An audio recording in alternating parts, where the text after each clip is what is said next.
Bismillahirrohmanirrohim. Alhamdulillah, assalatu vassalamu ala rasulillah. Alloh haq subhanahu va taologa hamd va sanolarimiz, payg'ambar alayhissalatu vassalamga durud va salovatlarimiz bo'lsin. Hurmatli azizlar, Alloh haq subhanahu va taolo marhamat qilib aytadi: agar berayotgan ne'matlarimga shukr qilsangizlar, uni ziyoda qilaman. Agar berayotgan ne'matlarimga kufrona ne'matda bo'lsalaringiz, uning zavoli ham bordir deb marhamat qilinadi. Dar haqiqat azizlar, Alloh taolo biz bandalarni barcha mahluqlarni ichida aziz va mukarram qildi, aql sohiblaridan qildi. Zero Alloh taolo sizni biz bandalarga ko'pdan ko'p ne'matlarni ato qilgan.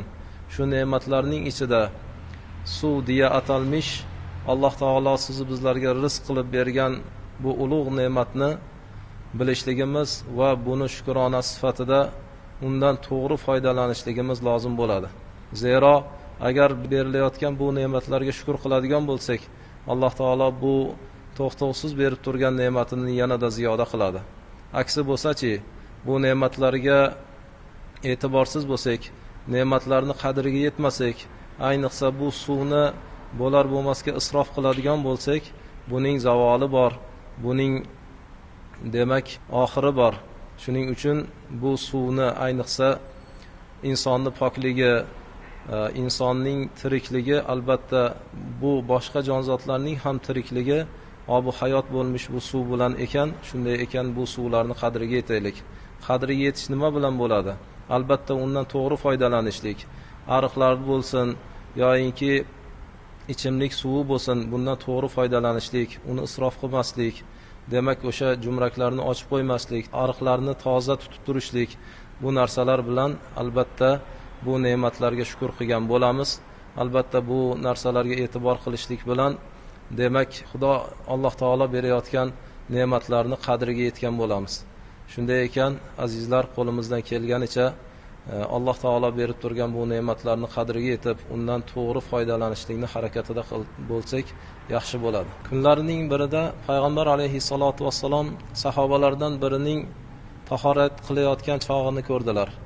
Unda sahoba suvni isrof qilayotganligini ko'rib, payg'ambar alayhissalatu vassalom isrof qilmagin deganlarda sahoba aytdilar: "Ey Rasululloh, ibodatda ham isrof bo'ladimi?"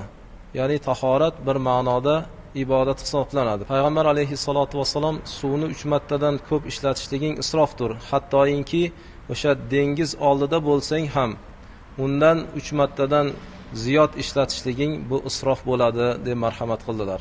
Shunday ekan azizlar, tahoratda bo'ladimi yoinki boshqa o'rinlarda bo'ladimi, suvdan isrof qilmagan holatda undan to'g'ri foydalanadigan bo'lsak yaxshi bo'ladi. Azizlar, yana shuni e'tiborini qilishligimiz kerak. Ko'p holatlarda guvohi bo'lamiz.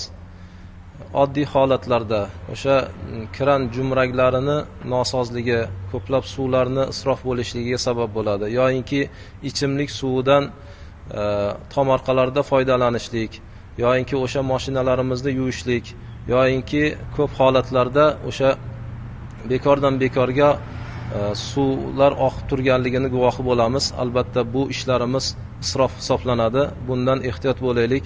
O'sha yon atroflarimiz yoinki farzandlarimizni o'sha suvdan to'g'ri foydalanishligini ta'limini bersak yaxshi bo'ladi. Alloh taolo oyatda marhamat qiladiki: agar ne'matlarimga shukr qilsangiz, uni ziyoda qilurman. Agar kufr keltirsangiz, azobim qattiqdir deb marhamat qiladi. Dar haqiqat shunday ekan, Alloh taoloning berayotgan ne'matlariga shukr qilishligimiz lozim bo'ladi.